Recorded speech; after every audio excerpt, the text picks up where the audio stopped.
The 1800s are often thought of as the Bronze Age of medicine. However, a prodigy in alternative medicine was taking flight as the Industrial Age drew to a close. This documentary will explore the accomplishments of Dinshah Ghadiali, as well as how he was opposed. In his early 20s, Dinshah Ghadiali, who I've stupidly been calling Dinshah Ghadiali in my previous videos, sorry about that, was an electrical engineer who took his interests in the direction of the electric. In 1896, he travelled to the United States to meet with Thomas Edison and Nikola Tesla.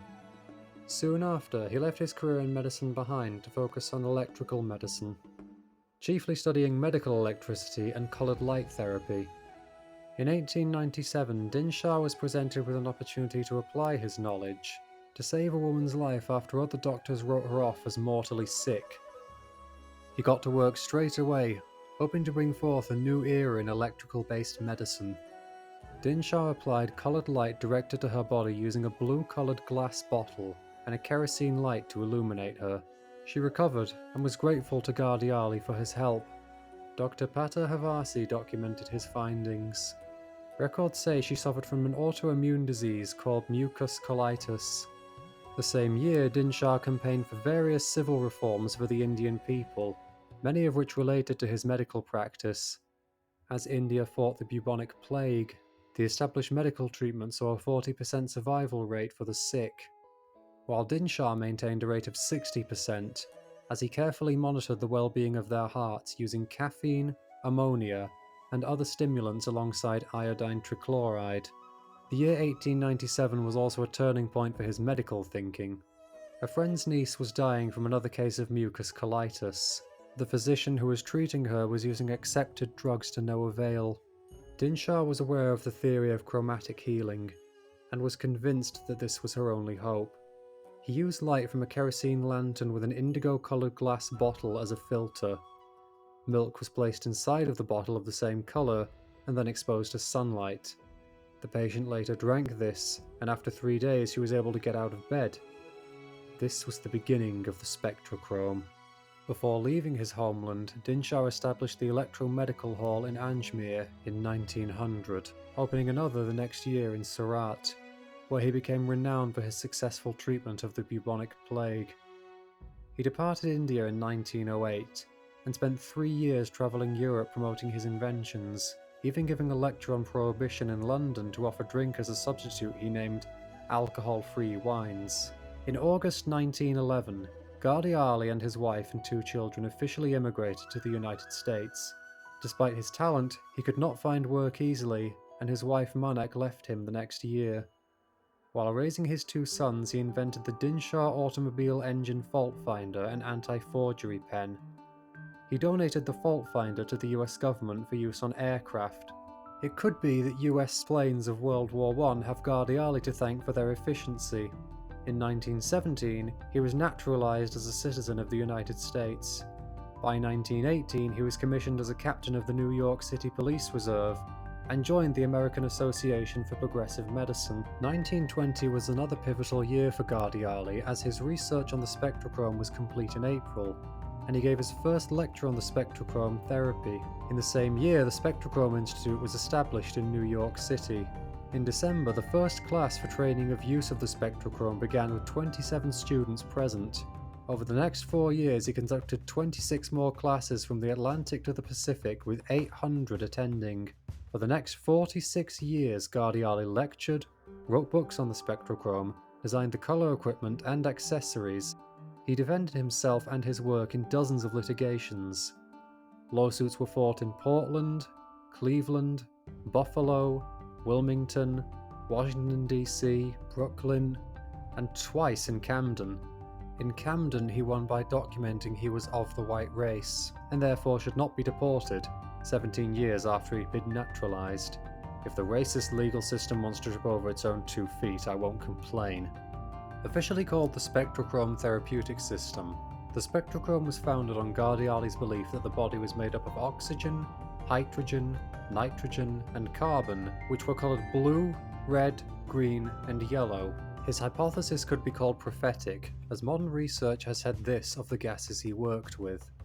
Oxygen turns blue when liquidized, lending credence to his claims. Psychologically, the color blue both soothes suffering and reduces stress. Hydrogen is associated with the color red because it emits a radiation that appears red to humans. Red attracts the most attention and is associated with strong emotions such as love, passion, and anger. It is a universal color that signifies strength, power, courage, and danger. I also hear it's good for some not very subtle advertising. Nitrogen is associated with the color green because it's a component of chlorophyll, the substance that gives plants their green color. Green is of nature, of balance and growth. It is restful and secure, symbolizing harmony, healing, and stability. It also represents security and self-reliance. Yellow and carbon are associated because when carbon is burned, the flame appears yellow to the human eye. Yellow is the color of the mind and intellect, resonating with the left, logical side of the brain. It is creative, the tone of new ideas and new ways of doing things. Being the lightest hue of the spectrum, yellow is uplifting and illuminating, offering hope, happiness, and fun. It's a warm and happy color that creates a sense of cheerfulness and playfulness, brightening people's spirits. In Dinshah's thinking, when the four colours are out of balance, people become sick, and the Spectro-Chrome was made to restore the body to natural harmony.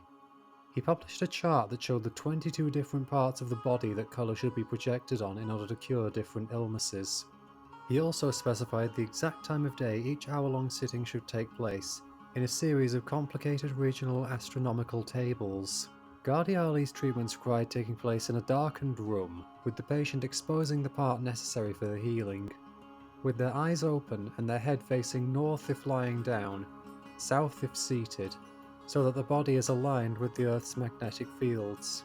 In the cases of disorders with growths and tumours, they could be eradicated with lemon and indigo on the affected area, with magenta on the left breast or middle back. Dinshah was decades ahead of the curve as since 1958, babies have been treated for jaundice with phototherapy, which is also used to treat psoriasis, eczema, vitiligo, mycosis fungoides, and has been used to help against seasonal depressive disorder. Colour therapy is mostly shunned in the Western world. However, it is still used in Egypt, Greece, China, and India. Seems only the oldest on the world stage know well enough. Colour therapy has also been used to counter PTSD, anxiety, and depression, as well as being added to acupuncture to help with pain relief. When it comes to exercise and fitness, these nations have found that certain colours promote a positive and energising environment, with blue promoting alertness, while red increases energy and motivation. To get the best effect of the Spectro-Chrome, the recipient should practice being a vegetarian, not wearing high heels or silk stockings, not consuming caffeine, tobacco, booze, drugs, or pills. Ghadiali then took up a bit of marketing. His slogan was, "No diagnosis, no drugs, no surgery." After years of smooth sailing, the Spectro-Chrome faced a returning villain in our series, the AMA. From the Journal of the AMA on March 28, 1924, an article was published that ridiculed the Spectro-Chrome and named Dinshah as a preposterous figure, closing with the statement, Some physicians, after reading this article, may wonder why they've devoted the amount of space to this subject that, on its face, seems to be so preposterous as to condemn itself. When it is realized helpless but credulous patients are being treated for such serious conditions as syphilitic conjunctivitis, ovaritis, diabetes mellitus, pulmonary tuberculosis, and chronic gonorrhea, and with colored lights, the space devoted to this latest cult will not be deemed excessive. This mudslinging did not deter Dinshah or the physicians that supported the Spectro-Chrome from using it throughout the rest of the 1920s. Dr. Baldwin stated after nearly 37 years of active hospital and private practice in medicine and surgery, she produced quicker and more accurate results using the Spectro-Chrome than any other method, and there was less strain on the patient. On top of this, the year 1931, when Dinshah was charged with second-degree larceny, he was able to call on Dr. Kate Baldwin, as mentioned above, as well as Dr. Welcome Hanna and Dr. Martha J. Pleebles to defend his name and the Spectro-Chrome, having praised the Spectro-Chrome in the Atlantic Medical Journal of April 1927. Dr. Baldwin testified that she had used it to cure gonorrhea, syphilis, breast tumours, cataracts, gastric ulcers, and severe third-degree burns. These before and after photos corroborate Kate Baldwin's statements. At the trial's end, Dinshah was found not guilty, as the prosecution's office could not prove the intent to defraud. He went back to providing more Spectro-Chrome devices. In 1933, Dinshah wrote the Spectrochrometry Encyclopedia, which has become known as an authoritative treatise on colour therapy, and other authors often quote material from it. With Dinshah feeling like $1,000,000, he ran for New Jersey state governor in 1937. But since when do Americans know what's good for them? They didn't elect him. His luck ran out, however, as his lab, the Spectro-Chrome Institute, was badly burned in 1945. Dinshah lost all his scientific materials, books, and case studies. Some of you will recall this is what happened to the lab of John Burnett, who was working with Royal Raymond Rife to research the Rife beam, which can be thought of as the Spectrochrome's cousin. This happened to Nikola Tesla as well. The fire left Dinshah badly unprepared for the 1947 trial in New Jersey initiated by the FDA.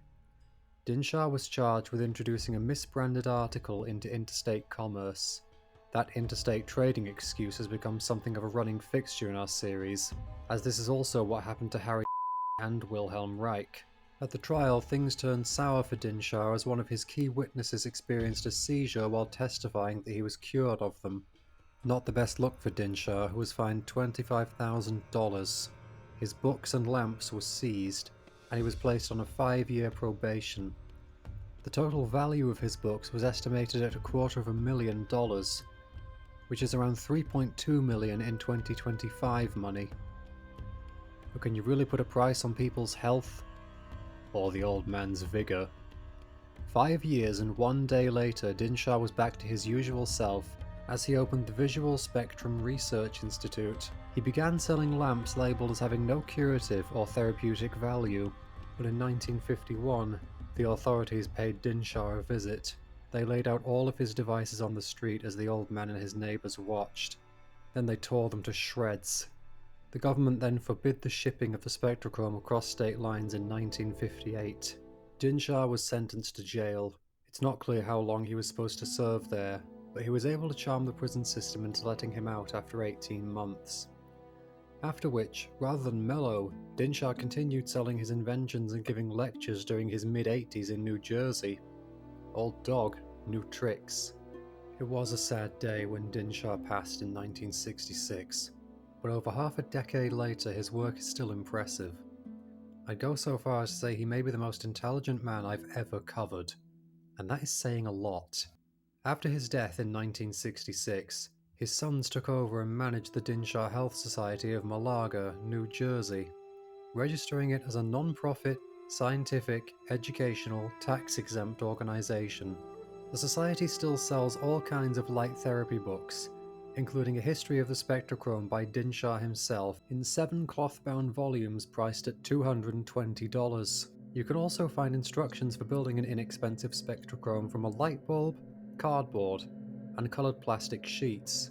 The society does not sell the finished product, but other companies on the internet did advertise coloured light therapy lamps as recommended by Dinshah. These look suspiciously like theatre spotlights with coloured gels. A chromotherapy course, offered with the approval and blessings of the Dinshah Health Society, has been available at the non-accredited Westbrook University, and courses in chromotherapy and spectrochrome therapy are available at the Institute for Chromotherapy in Edicottville, New York. This covers the story of Dinshah Ghadiali, who I have come to think of as the Indian Nikola Tesla. As for the Spectro-Chrome, we will be creating a video on how to make your own.